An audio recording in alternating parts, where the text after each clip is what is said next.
Amém. O apóstolo Paulo, como é do conhecimento da maioria dos cristãos, ele foi um grande proclamador e defensor do Evangelho. E a obra missionária do apóstolo Paulo foi uma obra vasta. Ele fundou várias igrejas, e uma dessas igrejas era a igreja localizada na cidade de Filipos. E Paulo, ele tinha um carinho todo especial por essa igreja, pois ela foi uma igreja que acolheu o apóstolo e, sobretudo, acolheu a mensagem do Evangelho desde o primeiro dia em que o Evangelho foi anunciado, foi proclamado naquela cidade, na cidade de Filipos. E foi uma igreja que cooperou com o Evangelho, que participou ativamente do Evangelho desde os seus primórdios, desde o seu primeiro momento até a época em que Paulo estava escrevendo essa carta para a igreja de Filipos. E vale mencionar, meus irmãos, que quando Paulo escreveu essa carta, ele estava preso. Ele estava em Roma, preso, quando escreveu essa carta para os filipenses. E ele escreveu essa carta para tratar de alguns problemas que aquela igreja estava enfrentando.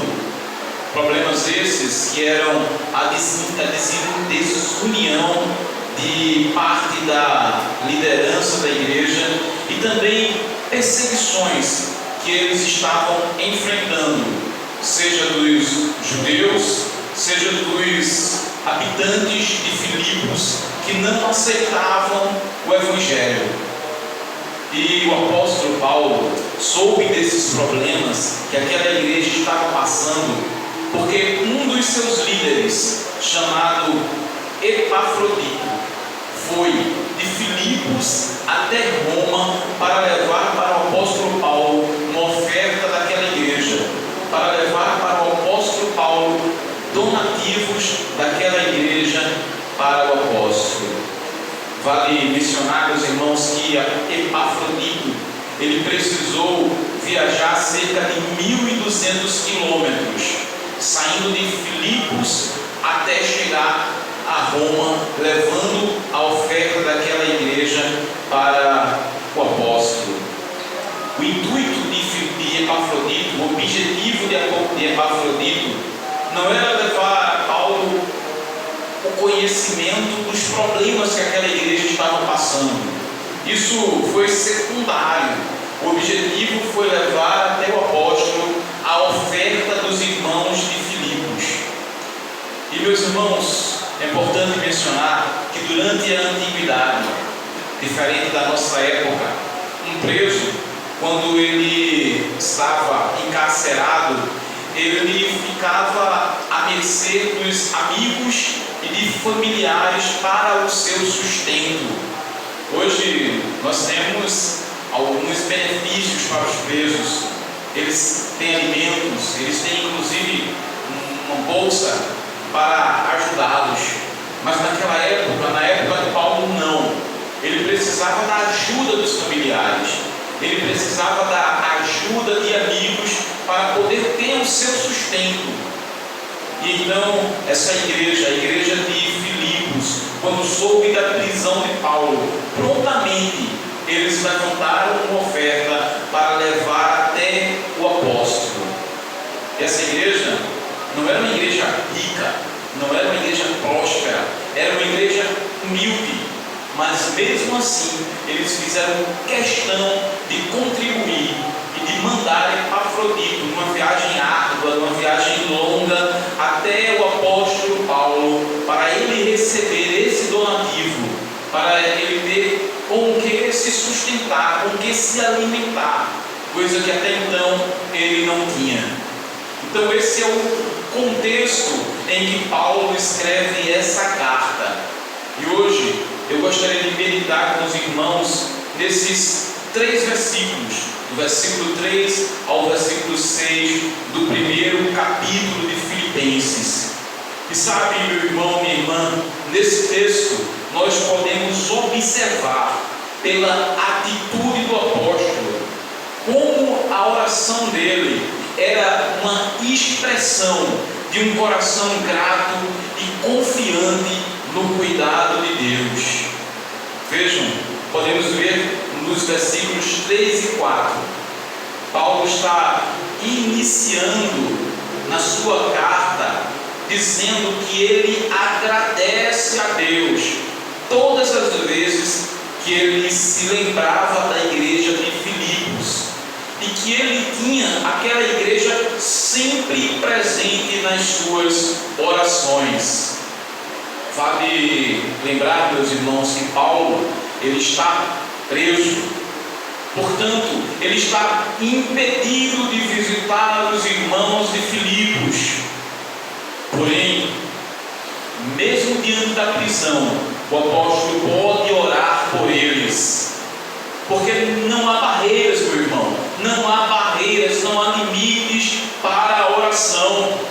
Paulo, ele está impedido de ter comunhão com os irmãos de Filipos, mas nada pode impedir o apóstolo de orar por eles. E Paulo, ele era um homem fervoroso nas orações. Ele acreditava no poder da oração. Ele sabia que a oração não tinha limites geográficos. As cadeias não poderiam deter aquela oração. Por isso, o apóstolo Paulo ora. Ele está impedido, sim, de ir até Filipos. Mas as suas orações, Paulo sabe, as suas orações sobem até os céus em favor daquela igreja.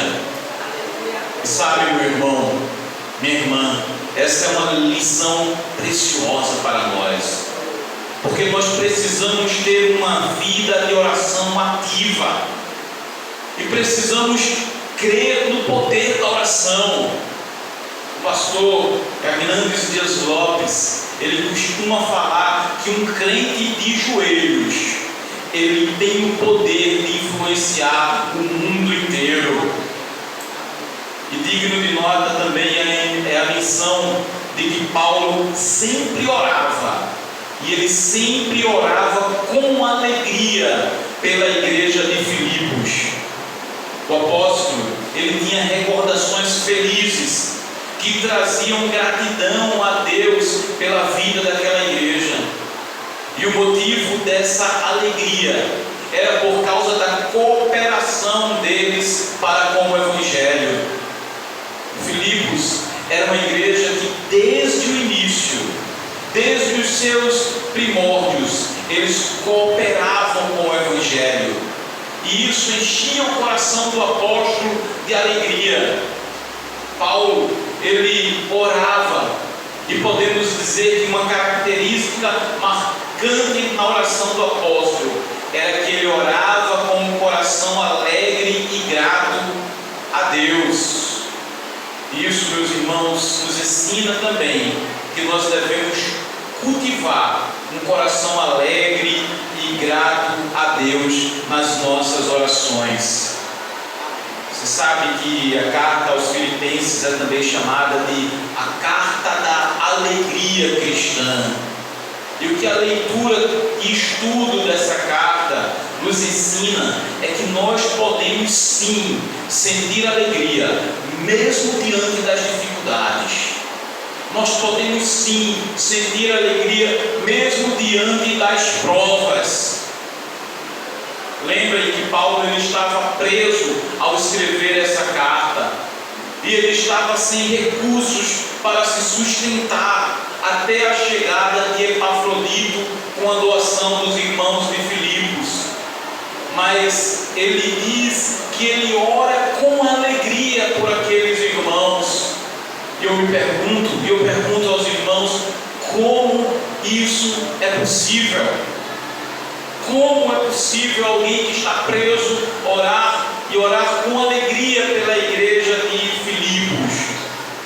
E a resposta que podemos chegar é que sim, nós podemos nos sentir alegres, mesmo diante das provas, porque nós sabemos que Deus ele está no controle de todas as coisas. E ainda mais, porque acreditamos que o nosso Deus está no controle de todas as coisas, acreditamos que todas as coisas cooperam para o bem daqueles que amam a Deus. Então, para Paulo, aquelas correntes que o prendiam, aquelas cadeias que o prendiam, para ele aquilo cooperava para o bem dele e para o bem do Evangelho. Isso, meu irmão e minha irmã, isso se chama fé. Isso é fé. E essa fé é uma dádiva de Deus. E é algo que Deus ele quer dar à sua igreja. É algo que Deus quer dar aos seus filhos. Ele quer que você tenha plena alegria nele. A pergunta que faço: será que nós estamos orando por isso? Será que nós estamos pedindo para o nosso Deus, pedindo para o nosso Pai, para Ele nos dar alegria, mesmo diante das provas, mesmo diante das dificuldades? Será que nós estamos pedindo para Deus nos dar essa alegria, uma alegria que vem do alto, uma alegria que vem direto do trono da graça e que Deus pode e deseja dar aos seus filhos? Essa alegria, meu irmão, ela não é terrena. Ela não é terrena, pois o seu fundamento não são as coisas daqui da terra. Essa alegria que Paulo sentia é uma alegria do alto, porque ela se fundamenta em Deus e nas promessas de Deus para a vida dos seus filhos. Paulo se alegrava no Senhor. Lá no Salmo 16, versículo 11, o salmista, autor desse salmo, também fala da alegria divina. E ele escreve assim: Tu, Senhor, me farás conhecer o caminho da vida, e há alegria plena na tua presença, e eternos prazeres à tua direita. O apóstolo Paulo também, agora escrevendo aos Romanos, lá em Romanos capítulo 14, versículo 17, ele diz que o reino de Deus é justiça, paz e alegria no Espírito. Apesar das condições adversas, Paulo se alegrava no Senhor. Apesar das dificuldades, Paulo se alegrava no Espírito. Ele se alegrava e mantinha as suas esperanças nas promessas de Deus. Paulo ele se alegrava em Deus. Ele se alegrava com a igreja de Filipos, pois, como nós podemos ver no versículo 6, Filipos era uma igreja que cooperava com o Evangelho desde o primeiro dia. O Evangelho chegou a Filipos por uma intervenção direta do Espírito Santo na missão do apóstolo Paulo. Lá no livro de Atos, capítulo 16, até o versículo 9, nós temos o relato de uma visão que Paulo teve de um homem da Macedônia, que apareceu para ele em um sonho e pedia para o apóstolo ir até eles e ajudá-los. Paulo ele não tinha o intuito de ir para a Macedônia, ele queria voltar pelas igrejas que ele já tinha proclamado o Evangelho, mas o Espírito Santo, através de um sonho, dá essa visão para o apóstolo, de um homem, de um varão da Macedônia, pedindo para Paulo ir até eles e ajudá-los. E o apóstolo entende que essa era uma intervenção e uma ordem direta do Espírito Santo para ele ir até a Macedônia. E prontamente, logo no dia seguinte, ele e seus companheiros de missão decidem ir até a Macedônia, para lá ajudar aquela região, para lá falar do Evangelho para aquela região. E eles chegam a uma cidade chamada Filipos, que era a cidade mais importante da região, e num sábado eles encontram um grupo de mulheres que estavam na beira de um rio e estavam orando. Vejam o poder da oração. Elas estavam orando. E eu fico pensando nelas orando, pedindo para que Deus ajudasse aquela região que estava ali corrompida pelo pecado, corrompida pelo paganismo. E elas estavam orando, pedindo para Deus intervir na história da Macedônia. E Deus, ele ouve a oração daquelas mulheres. Deus manda, através de uma visão, uma orientação para Paulo. E Paulo vai até a Macedônia. E ele chega até Filipos. E naquele sábado, ele proclama o Evangelho para aquele grupo de mulheres. E elas se convertem. Elas entregam a sua vida a Jesus Cristo. E uma das mulheres, chamada Lídia, logo que ela entrega a sua vida a Jesus, ela abre as portas da sua casa para Paulo, para os seus companheiros. E lá eles fundam a primeira igreja na cidade de Filipos. A primeira igreja na região da Macedônia. Podemos dizer, a primeira igreja cristã na Europa surgiu de um grupo de mulheres que estavam orando, intercedendo, pedindo a Deus uma intervenção. Deus ouve a oração daquelas mulheres e manda o seu servo, o apóstolo Paulo, para proclamar o Evangelho. E o Evangelho chega naquela cidade. E desde o início, eles passam a cooperar com o Evangelho. Desde o início, eles passam a participar ativamente na proclamação do Evangelho. E isso alegrava o apóstolo Paulo. Porque o Evangelho para Paulo era importante demais. Lá em 1 Coríntios capítulo 9, versículo 23, Paulo ele declara que tudo o que ele fazia era por causa do Evangelho. Lá em Atos capítulo 20, versículo 24, Paulo também diz que não considerava a sua vida preciosa demais para ele, contanto que ele completasse a sua carreira e o ministério que recebeu de Jesus para testemunhar o Evangelho da graça de Deus. E lá em Romanos capítulo 1, versículo 16, Paulo diz que o Evangelho é o poder de Deus para a salvação de todo aquele que crê.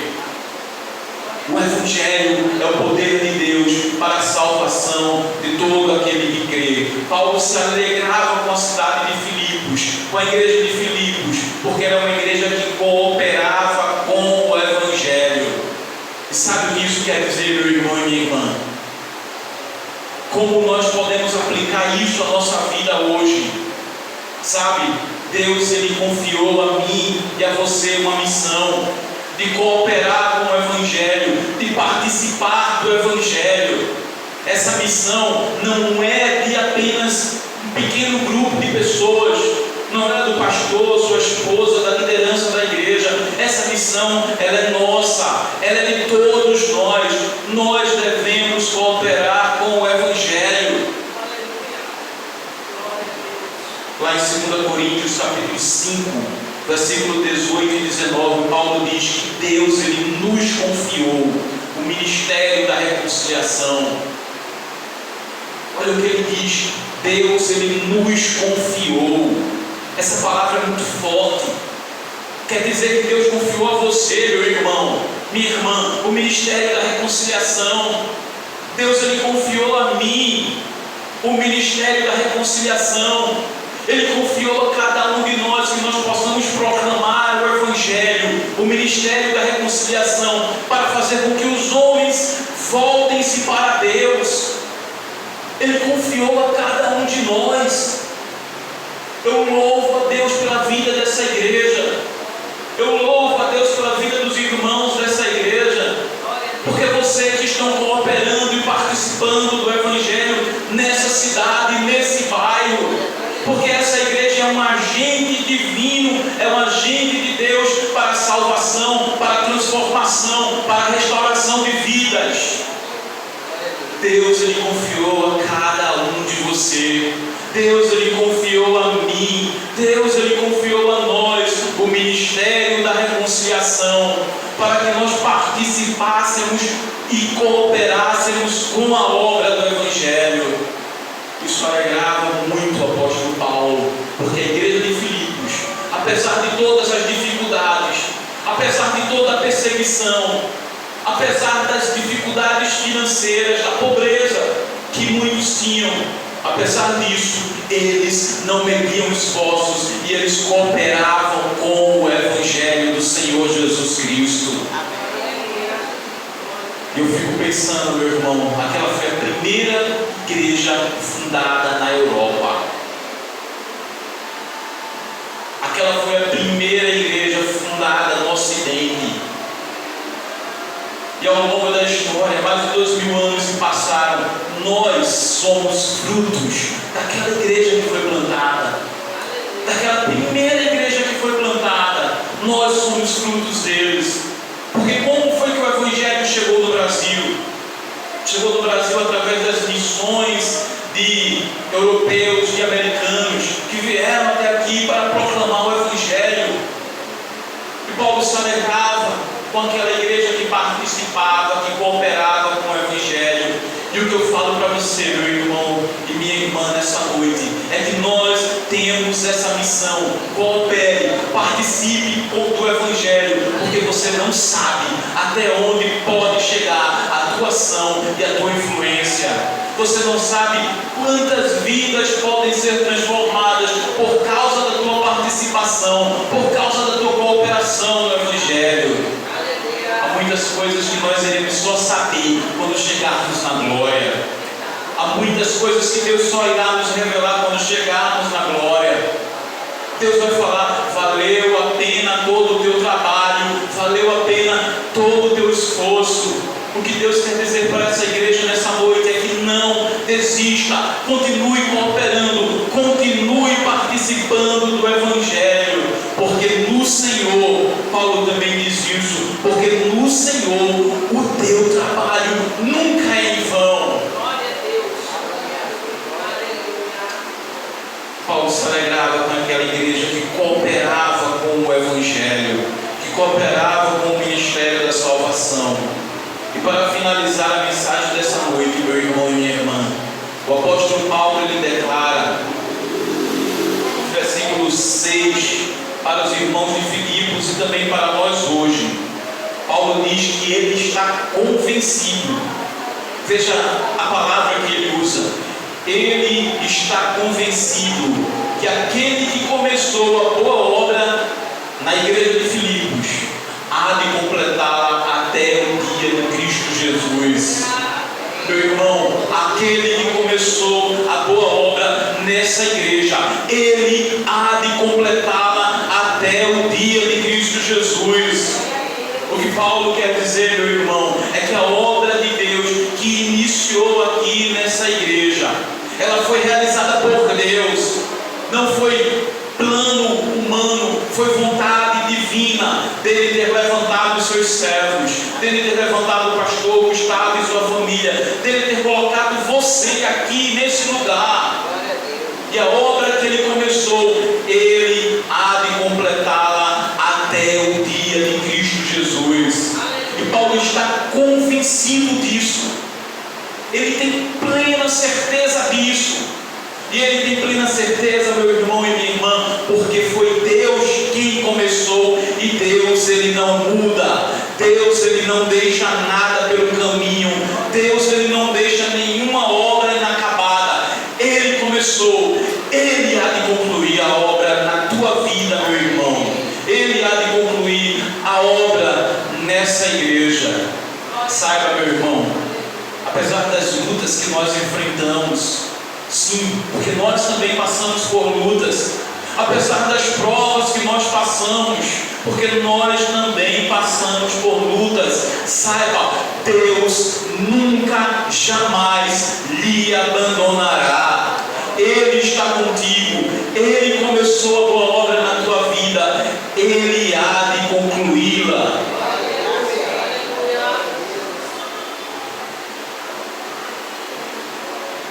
Sabe, meu irmão, que a nossa salvação ela ainda não está totalmente concluída. Nós ainda estamos num processo chamado santificação. Mas nós temos a segurança de que Deus ele não vai nos abandonar, de que Ele começou e Ele irá concluir.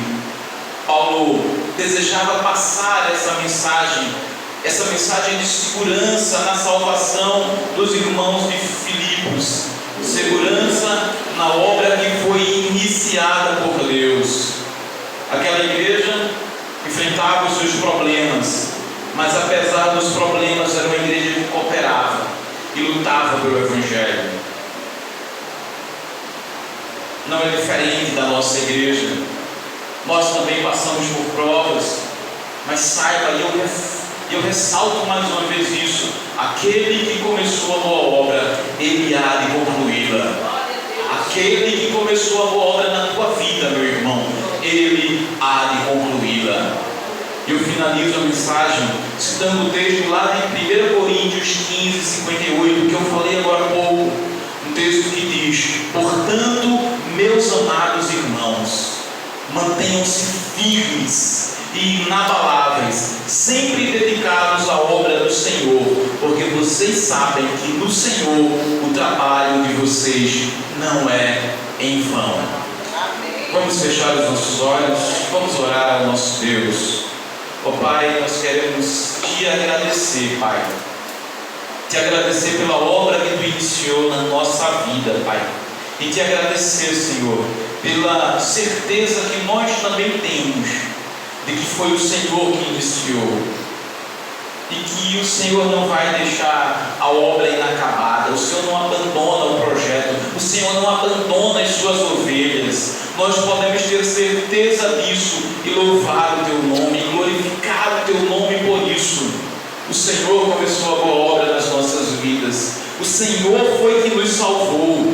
O Senhor foi que enviou Jesus Cristo, o seu precioso Filho, para morrer naquela cruz por nós, para nos salvar. O Senhor começou, o Senhor irá concluir. E nós te louvamos por isso. Te louvamos, ó Deus, porque não há nada na nossa vida, Senhor, que deixará de ser trabalhado por Ti. Tu cuida de todos os detalhes. Tu cuida do mínimo detalhe, Senhor, porque nada, Senhor, passará sem ser cuidado e trabalhado por Ti, Deus. Ó Pai, o que nós te pedimos, ó Deus, é que, a exemplo da igreja de Filipos, nós também possamos arregaçar as nossas mangas e participar do Evangelho e cooperar com o Evangelho do nosso Senhor Jesus Cristo. Aqui onde o Senhor nos plantou, que nós possamos, ó Deus, ser uma igreja que é relevante para essa comunidade no sentido de proclamar fielmente a palavra do Evangelho. E que cada membro aqui, Deus, possa entender o seu chamado, possa entender a sua missão e ser sal para essa comunidade e ser luz para essa comunidade. Nós te pedimos isso em nome de Jesus, o nosso Senhor e o nosso Salvador. Amém.